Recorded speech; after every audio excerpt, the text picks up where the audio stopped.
Ya, selamat pagi Bapak Ibu, saudara yang dikasih Tuhan, puji Tuhan. Ya, hari ini dalam kesempatan yang indah tentunya kembali lagi dalam anugerah Tuhan, saya dan saudara masih bisa hidup, tentunya anugerah yang besar benar. Dan kita hari ini kembali Bapak Ibu mendengarkan kebenaran firman Tuhan, masih tentang gereja mula-mula Bapak Ibu. Kali ini firman Tuhan terambil di Kisah Para Rasul pasal 8. Saya akan bacakan di ayat 18 mulai. Ketika Simon melihat bahwa pemberian Roh Kudus terjadi oleh karena rasul-rasul itu menumpangkan tangannya, ia menawarkan uang kepada mereka serta berkata, "Berilah juga kepada aku kuasa itu supaya aku menumpangkan tangan di atas seseorang, ia boleh menerima Roh Kudus." Puji Tuhan. Bapak Ibu Saudara yang dikasih Tuhan, melihat kejadian ini, hal yang sama saya sering temui di gereja modern juga, bagaimana sering sekali Bapak Ibu bahwa pelayanan itu diukur dengan uang, integritas itu diukur dengan uang, kekudusan itu diukur dengan uang. Ya. Petrus ketika ditawarkan itu, Petrus dengan tegas menegaskan bahwa uang tidak dapat melakukan segala sesuatunya, terkhusus tentang Roh Kudus ini. Tentang dalam melayani ini, Petrus berkata bahwa binasalah engkau dengan uangmu itu.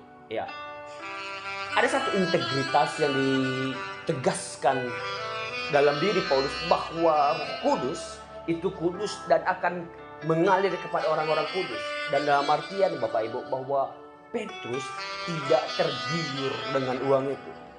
Petrus tidak tergiur dengan uang itu dengan membalikkan fakta atau memberikan sesuatu yang dengan memutarbalikkan firman Tuhan seperti itu kira-kira untuk mencari keuntungan. Tidak. Yang dilakukan Petrus adalah dengan tegas berkata bahwa tidak, dan dikatakan Petrus menolak itu, dan akhirnya Petrus menjelaskan firman Tuhan itu. Lalu apa yang terjadi Bapak Ibu? Setelah dijelaskan Petrus firman Tuhan itu, maka mengertilah Simon si mantan penyihir ini.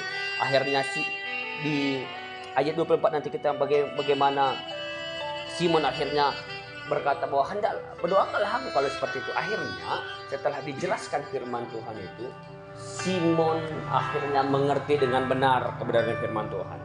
Andai saja Bapak Ibu, andai saja Petrus tidak menjelaskannya, tetapi Petrus berkata, "Sinilah uang itu," baru pura-pura menumpang tangan, maka Petrus dapat untung. Maka saya percaya si mantan penyihir ini tidak akan mengerti dengan benar firman Tuhan. Kembali Bapak Ibu tentang integritas dalam melayani yang ditunjukkan oleh Simon sebagai pemimpin gereja mula-mula pada kala itu.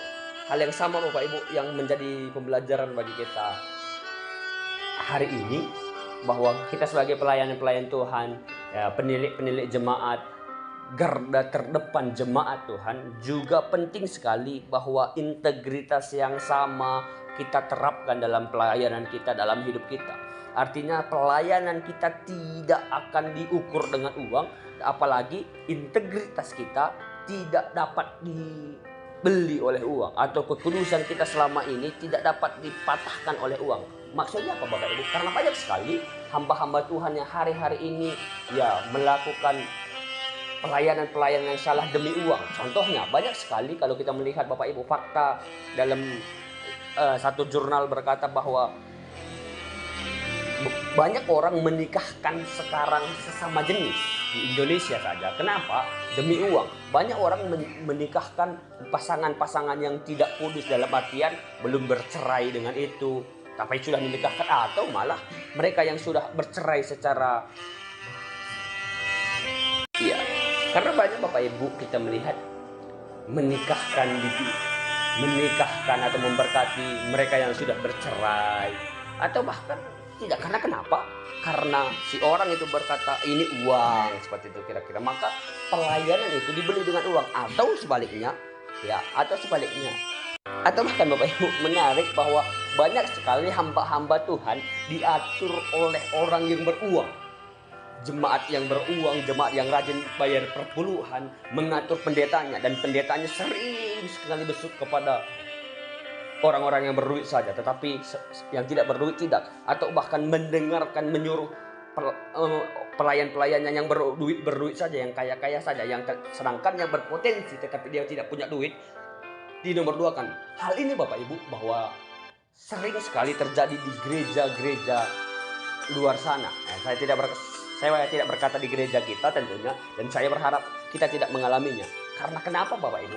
Hari-hari ini banyak integritas hamba Tuhan itu dijatuhkan hanya karena uang. Menjual firman Tuhan, mengubah firman Tuhan hanya dengan karena uang. Ya, jadi hari ini pembelajaran bagi kita melihat gereja mula-mula bagaimana tegas tentang uang ini, tegas menegakkan kebenaran dan tidak mencari keuntungan dalam kebenaran itu. Artinya Bapak Ibu, artinya tidak menjual firman Tuhan itu. Kalau dalam artian lain Bapak Ibu, jualan ayat di gereja, jualan ayat kepada orang kaya, yang penting cuan, yang penting masuk persembahan banyak, seperti itu kira-kira. Tetapi hari ini pesan firman Tuhan bagi kita semua bahwa teruslah hidup dalam kebenaran firman Tuhan.